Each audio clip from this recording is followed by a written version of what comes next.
Vu du ciel, le paysage est lunaire. Voici le fond du bassin Saint-Christophe. Un paysage que l'on ne voit jamais, ou presque.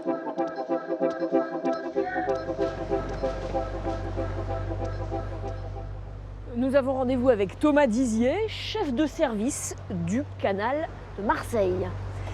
Bonjour Thomas, merci de nous accueillir. On n'a pas l'habitude de le voir comme ça, ce bassin, surtout vous, non? Bonjour. Bonjour. Oui, effectivement, on le vide et on mène cette opération tous les 2 ans. On appelle ça délimonage. Alors à l'époque du canal, ce délimonage, on le faisait de manière beaucoup plus fréquente. On extrait entre 10 et 15 000 tonnes de limon. Alors la question que tout le monde se pose quand même, c'est qu'est-ce qu'on fait de tous ces limons?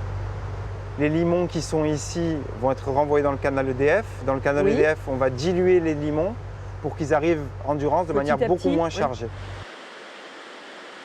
Le bassin date d'il y a presque 150 ans.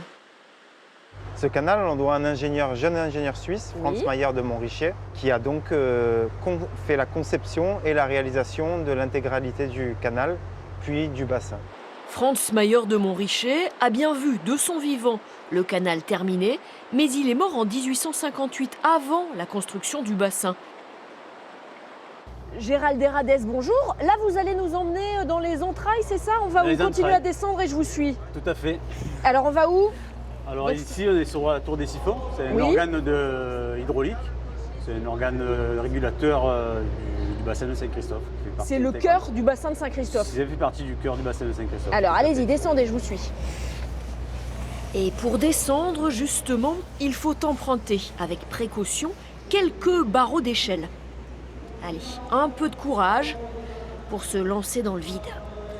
C'est étroit, hein? Un petit peu, oui. Ah ouais, faut pas être trop large, hein? Faut un petit bassin.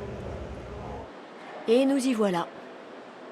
Ces deux vannes, ces 2 organes hydrauliques, c'est siphons amorceurs, des amorceurs, qui ont une double fonction. D'une part, la régulation du plan d'eau toujours au même niveau, et également de pouvoir écrêter les crues éventuelles qu'on peut avoir sur le bassin versant. C'est-à-dire que s'il y a un énorme orage, que le bassin est plein, grâce à ça, ça se vide. Ils viennent à s'amorcer automatiquement et ils viennent évacuer les excédents d'eau qu'on peut avoir sur le bassin. Pour vider le bassin, lors du délimonage, ce ne sont pas les siphons qui servent, mais une énorme bonde située tout au fond de l'eau. Alors là, c'est là où se trouve la bonde, comme la bonde d'une baignoire. C'est ça, les vannes de fond. Les vannes de fond. Ok, c'est grâce à ça que vous avez pu démarrer. La vidange du bassin, exact. Donc en 1881, on levait, ou là c'est bloqué, c'est ça, mais on levait ou on baissait pour vider, pour démarrer la pompe. Exactement, c'est ça. Pour pouvoir actionner les vannes, les ouvrir ou les fermer. Les ingénieurs du 19e siècle ne se doutaient pas, peut-être, que 140 ans plus tard, leur ouvrage serait toujours aussi efficace.